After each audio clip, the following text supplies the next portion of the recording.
미국, 일본, 유럽 구매대행 시장에서 안정적으로 자리 잡는 방법.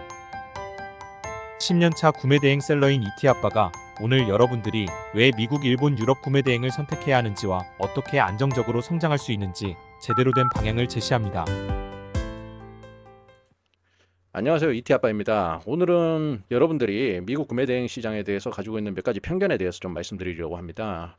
그리고 왜 초보자들이 중국을 제외한 미일 유럽 구매대행 시장에 관심을 가져야 하는지에 대해서도 말씀드리도록 하겠습니다.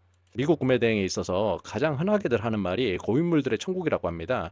10년 이상 미국 구매대행을 하는 입장에서 솔직히 말씀드리면 이 말은 반은 맞고 반은 틀린 것 같아요. 여러분들이 오늘 구매대행을 시작하면서 목표를 3개월 안에 나는 빅파워 아니면 고인물이 될 거야 라는 식으로 욕심을 낸다면 현실적으로 굉장히 어려우니까 사실 여러분들이 느끼기에는 고인물들의 천국이 맞죠. 근데 그게 아니라 시간을 두고 방법을 찾아서 천천히 고인물이 되려고 한다면 여러분도 충분히 고인물이 될 수 있습니다. 사실 제가 블로그를 운영하면서 가장 많이 받았던 질문이 도대체 고인물들은 어떻게 저가격에 맞추느냐 이거죠. 나는 소싱을 해도 저 가격에 도저히 못 맞추겠는데 저 사람들은 어떻게 저 가격에 팔고 있냐. 사실 여러 방법이 있지만 여기서 하나하나 제가 설명드리는 것은 힘드니까 필요하신 분들은 제 전자책 참고하시기 바라고요. 다만 제가 드리고 싶은 말씀은 고인물이라는 말 자체에 함정과 좀 착시가 있는 것 같아요. 일단 구매 대행을 시작하면 여러분들이 당연히 경쟁사 벤치마킹을 하겠죠. 그래서 스마트 스토어나 쿠팡에서 잘 파는 빅파워 셀러들 참조하시겠죠. 그러면 그 빅파워 판매자들의 상품 중에서도 리뷰가 많이 달리는 상품에 눈이 가는 건 인지상정이겠죠.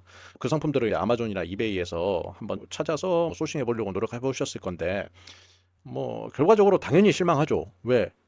여러분들은 그 가격을 못 맞추니까. 그런데 이 상황에서 대부분의 초보자들이 쉽게 포기를 하시죠. 예, 고인물들이니까 저렇게 할 수 있나 보다라고 해서 쉽게 포기를 하는데 사실 제가 10년 동안 구매 대행을 한 입장에서 말씀드리고 싶은 게 두 가지인데 첫째는 고인물들도 등록한 모든 상품을 다 잘 팔지는 못합니다.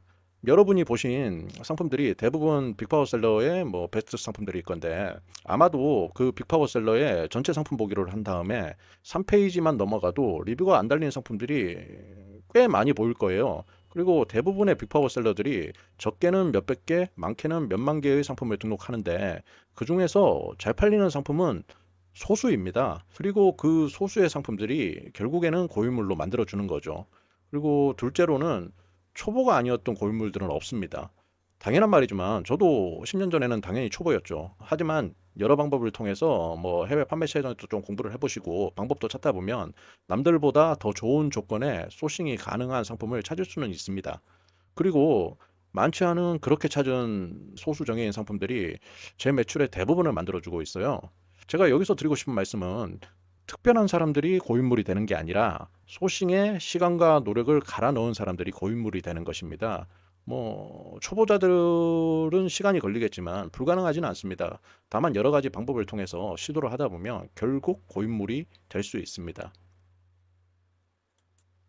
우리나라에는 사계절이 있죠. 이게 시즌 상품을 얘기할 건데 사실 저도 미국에 법인이 있고 재고를 일부 보유하고는 있습니다. 그러나 제가 재고를 가지고 있는 게 수백 가지의 제품은 아니고요. 일부 회전율이 높은 제품들을 가지고 있어요. 회전율이 높으려면 시즌 상품은 재고로 확보를 하면 안 됩니다. 그래서 대부분의 고인물들이 패션 자판은 재고를 보유하려 하지 않아요. 특히 시즌 상품의 경우에 시즌이 끝나버리면 1년 동안 못 팔기 때문에 더욱이 재고를 보유하려 하지 않습니다. 그래서 초보자들이 시즌별 패션 자파를 취급하게 되면 사실은 고인물이나 초보자나 물량에 따른 배송비 빼고는 크게 차이가 나지 않습니다. 그리고 여러분들도 다 아시다시피 각 브랜드사마다 매년 시즌별로 신제품을 계속 쏟아내고 있어요. 다시 말씀드리지만 초보자들이 고인물들과의 경쟁이 두렵다면 고인물들도 어쩔 수 없이 여러분들과 같은 조건에서 싸울 수밖에 없는 시장을 고르셔야 됩니다. 그게 시즌별 상품이 제일 맞고요. 그리고 우리나라에는 당연히 사계절이 있으니까 해외 소싱하실 때도 좀 패션 잡화 위주로 하시면 충분히 가능성이 있습니다. 여러분들도 잘 알다시피 미일 유럽의 경우 브랜드 상품들입니다. 그런데 초보자들이 이 브랜드 상품을 취급하는데 약간은 좀 거리감이나 어려움을 좀 느끼는 것 같아요. 왜냐하면 뭐 고인물들이 너무 잘 판다고 생각하니까. 그런데 반대로 생각하면 여러분들이 고인물들을 피해서 중국으로 갔다. 그러면 중국 상품 취급하려면 고객에 대한 설득력을 높이기 위해서 상세 페이지도 화려하게 제작해야 되고, 그 다음에 어느 정도 광고도 좀 진행을 하셔야 될 거예요. 그런데 브랜드의 경우에는 그런 과정이 사실은 필요가 없습니다. 어쩌면 여러분들한테 주문을 하는 그 고객이 그 상품에 대해서 더 잘 알고 있을 확률이 굉장히 높아요. 그리고 초보자들이 대량 등록 프로그램으로 허접하게 상세 페이지를 만들더라도 고객은 여러분들을 보고 상품을 선택하는 게 아니라 그 브랜드를 보고 상품을 선택하기 때문에 뭐 판매의 기회는 사실 무궁무진한 것이죠. 그렇기 때문에 저는 오히려 중국보다는 미국이나 유럽 구매 대행 시장이 훨씬 더 초보자에게 적합하다라고 생각하고 있습니다. 그리고 가품에 대한 지재권 이슈가 거의 발생하지 않습니다. 물론 뭐 쿠팡의 경우에 정품 소명에 어려움이 있을 수는 있지만 네이버의 경우에는 정품 소명이 크게 어렵지가 않아요. 그리고 뭐 소송에 휘말리는 경우도 중국 구매 대비해서는 현저하게 낮습니다. 제가 10년 동안 겪은 소송 중에 대부분이 중국 관련 소송이었고, 미국의 경우에는 사실 10년 동안 제가 수만 건의 제품을 취급했는데 그 중에서 건 정도가 문제가 돼서 경찰서에 한번 갔다 왔는데, 이게 미국 아마존에서 상품을 긁어서 올렸는데 거기 이제 한국 화장품 브랜드가 있었던 거죠. 그거 이외에는 사실은 지재권 이슈가 거의 발생하지 않습니다. 이거는 어느 분야에나 다 통하는 얘기인데, 김치 프리미엄 한국에서 15만 원 정도 하는 토미 자켓이 미국에서는 할인하면은 한 50불에 구매가 가능하죠. 그리고 한국에서 비싸게 판매를 해도 팔리니까 굳이 독점권을 가진 한국 유통사가 싸게 팔 이유가 없겠죠. 이게 가능한 이유가 삼성 TV가 한국에서 한 대 팔리는 동안에 미국에서 10대가 팔려요. 그래서 우리나라 제품들만 미국에서 싸게 파는 게 아니라 영국 브랜드 제품들도 미국에서 영국보다 더 싸게 파는 경우가 많이 있어요. 이런 거 감안하면 대부분의 해외 브랜드 제품들은 한국보다 미국이 앞으로도 계속 저렴할 것이에요. 당연히 이 김치 프리미엄이 있는 동안에는 미국이나 유럽 쪽의 브랜드 상품 구매 대행은 이 시장이 없어지지는 않을 거라고 저는 확신하고 있습니다. 그런데 아무렇게나 한다고 다 성공하는 건 아니고요. 잘못하면 무조건 실패합니다. 뭐 대량 등록으로 해가지고 뭐 아마존 상품 긁어 온다든지 이베이 상품 그냥 막 긁어 온다든지 이러면 무조건 실패한다고 보시면 되고요. 일단 방향을 잘 잡으셔야 됩니다. 제가 여러 번 말씀드렸지만 대량 등록으로는 절대 빅파워가 될 수 없습니다. 그렇다고 대량 등록을 아예 안 하면 안 되고요. 한 달을 기준으로 보면 제 매출의 50%는 재구매가 일어나는 상품들이고 50%는 한 번만 팔리는 상품들이에요. 이게 무엇을 뜻하느냐면 여러분이 잘 팔리는 효자 상품만 찾다 보면 보편적이지 않은 특정 고객들이 찾는 제품인 나머지 50%를 포기하게 됩니다. 그렇다고 대량 등록만 하게 되면 성장을 할 수가 없어요. 그래서 50%의 매출은 효자 상품에서 나머지 50%는 대량에서 만들어내는 것이 중요합니다. 그리고 그 대량 등록으로 테스트해서 찾은 상품을 효자 상품화 시키면 당연히 여러분의 스토어는 더 발전하고 여러분의 매출은 더 증가할 수밖에 없습니다. 그래서 한쪽으로 너무 편중하시지 마시라.